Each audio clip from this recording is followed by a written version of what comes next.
Atos 1 até o 12. Atos 12.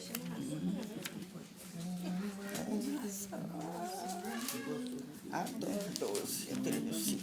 Mas a outra também tinha, só que não era essa capa. Querido. 12 o quê? Atos capítulo 12. 12? Ah, tá bom. É do 1 Tá ao aqui já. 12 também, que eu não vou ler. É 12. Fala, Herodes manda matar Tiago. Pedro é livre da prisão. Pedro é livre da prisão e morte de Herodes. Mas eu não vou ler tudo não. É 12? Capítulo 12, do versículo 1 ao 12. Ah, tá. Atos 12. E por aquele mesmo tempo, o rei Herodes estendeu as mãos sobre alguns da igreja para os maltratar. E matou a espada Tiago, irmão de João. E vendo que isso agradara aos judeus, continuou mandando prender também a Pedro. E eram os dias dos asmos. E havendo prendido, o encerrou na prisão, entregando-o a 4 quaternos de soldados para que o guardassem, querendo apresentá-lo ao povo depois da Páscoa. Pedro, pois, era guardado na prisão, mas a igreja fazia contínua oração por ele a Deus. E quando Herodes estava para o fazer nesta mesma noite comparecer, estava Pedro dormindo entre 2 soldados, ligado com 2 cadeias. E os guardas diante da porta guardavam a prisão. E eis que sobreveio o anjo do Senhor, resplandeceu uma luz na prisão, e tocando a Pedro na ilharga, o despertou, dizendo: levanta-te depressa. E caíram-lhe das mãos as cadeias. E disse-lhe o anjo: cinge-te e ata as tuas alparcas. E ele o fez assim. E disse-lhe mais: lança as costas a tua capa e segue-me. E saindo o seguia. E não sabia que era real o que estava sendo feito pelo anjo, mas cuidava que via uma visão. E quando passaram a primeira e a segunda guarda, chegaram à porta de ferro, que dá para a cidade, a qual se desabriu por si mesmo. E tendo saído, percorreram uma rua, e logo o anjo apartou dele.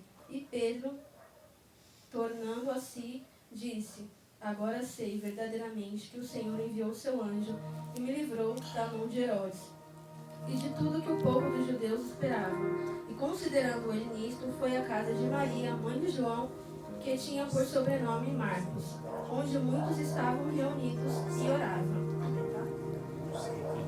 Essa passagem aqui, irmãos, está falando que o rei Herodes, né, ele começou a maltratar os cristãos, né, ele começou a perseguir os cristãos, prender e matar. E aqui, Tiago morreu. E depois, ele foi morto, né? E depois, Pedro também foi preso. E aí, Pedro estava preso e a igreja continuava se reunindo e fazendo oração, né? Por Pedro, para que Pedro também fosse liberto. Mas o que me chama a atenção nessa passagem é que, assim, a igreja ela fazia contínua oração, né? E eles estavam orando também por Tiago, né? Só que Tiago acabou, Deus permitindo que ele fosse morto. Mas mesmo assim, Tiago sendo morto, Pedro foi preso também. E provavelmente assim, a Bíblia não fala, mas eu imagino que eles pensaram assim: vamos continuar orando, né, para Pedro, né? Mesmo assim entristecido porque Tiago tinha morrido, mas vamos continuar orando para que Deus possa livrar Pedro também, né? Porque Deus sabe de todas as coisas, né? Se permitiu que Tiago fosse embora, porque aquele era o momento de Tiago, né? Já tinha findado ali o que era para ele fazer ali, a obra que ele tinha para fazer ali. E aí Pedro estava lá preso, estava esperando em Deus também, a igreja orando. Só que o que acontece? Pedro estava lá descansando, dormindo. É engraçado, ele estava preso, né? Mas crente é assim, né? Tá com maior dificuldade, o maior problema e tá descansando no Senhor. Assim, Glória! Aleluia! Né? Isso mesmo. Jesus estava ali dormindo, né? E os discípulos estavam todos apavorados. Glória. Mas quando Jesus, ele não se preocupa, então ele estava tranquilo. Se ele falou que ia chegar do outro lado, então ele ia chegar, né? E aqui é a mesma coisa. Pedro tinha uma confiança tão grande que Pedro estava dormindo. Independente do que acontecesse, se ele fosse para a glória, amém. Ele tinha cumprido o propósito do Senhor ali, né? Mas se ele ficasse também, ele ia continuar cumprindo o propósito de Deus aqui na terra.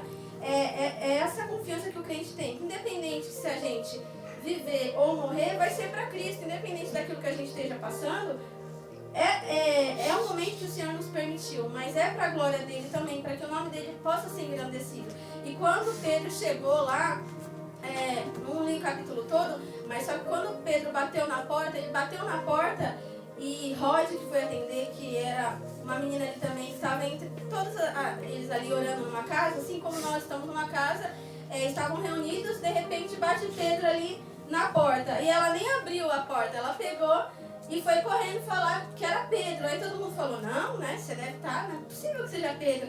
Aí ela falou, não, é Pedro. Aí todos foram ver e realmente era Pedro, e eles glorificaram a Deus. E Pedro pegou e até, quando abriram a porta, tem um versículo aqui que fala, né, conhecendo a voz de Pedro, de alegria, não abriu a porta, mas ela saiu correndo. Ela deixou Pedro lá e saiu correndo. E disseram-lhe, está fora de ti. Falaram para a menina, não, você está fora de si, não tem como. Porque eles estavam orando, mas como eles já tinham passado por uma decepção, que Tiago tinha morrido, eles estavam orando, mas pensando assim, mas poderia acontecer que Pedro também morresse. Então eles não estavam esperando a bênção chegar. De repente a bênção chegou na porta deles, eles não souberam como agir com aquela bênção.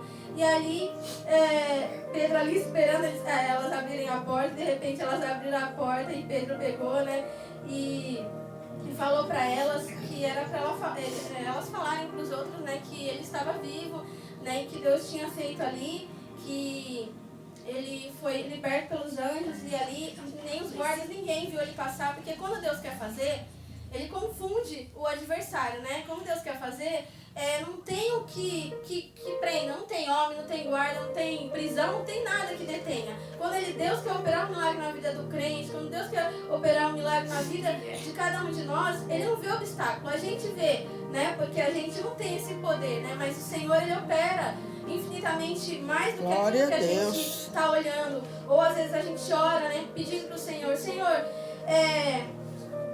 age nessa causa que eu estou precisando, e de repente o Senhor não nos responde da forma que nós queríamos, porque é o bem pra gente, mas a gente não entende naquele momento, a gente se entristece, e aí a gente continua orando, mas meio assim como, eu acho que o povo reunido ali, não aconteceu, mas eu vou orar mesmo assim, né, meio sem força, mas buscando em Deus, e de repente a bênção chega, e a gente fica como, sem acreditar que como eles ficaram, né, fica assim, como que eu vou agir? Agora a bênção bateu na minha porta, chegou. E glória a Deus por isso, porque o Senhor sabe o momento certo de agir nas nossas vidas, né? É tudo por Ele, né? Para Ele e para Ele. Tudo é por Ele. Glória a Deus. Para Ele são todas as coisas. Tudo é para a glória dele. Então, se Deus, às vezes a gente passa por uma dificuldade, a gente fica triste, não sabe por quê? Mas depois ali o Senhor vai agir no momento certo, que é para manifestar a glória e o poder dele na nossa vida, né? Que através da nossa vida, que a Bíblia fala, né, que a gente está cercado por uma nuvem, uma grande nuvem de testemunho. Então, através da nossa vida, o nome do Senhor tem que ser glorificado. Não é nada sobre nós, é sobre o que nós podemos fazer através dele para que a gente possa chegar na glória. Então, aqui nós estamos de passagem. Nós vamos ter dificuldades, aflições, né? O Senhor falou que no mundo nós teríamos aflição, mas para que a gente tenha bom ânimo, porque Ele venceu o mundo. Oh, glória! Então, se Ele venceu, nós também vamos vencer com Ele e nele, né? Sofrimento, as coisas desse mundo, elas são passageiras, né? Deserto, ele não dura para sempre, né?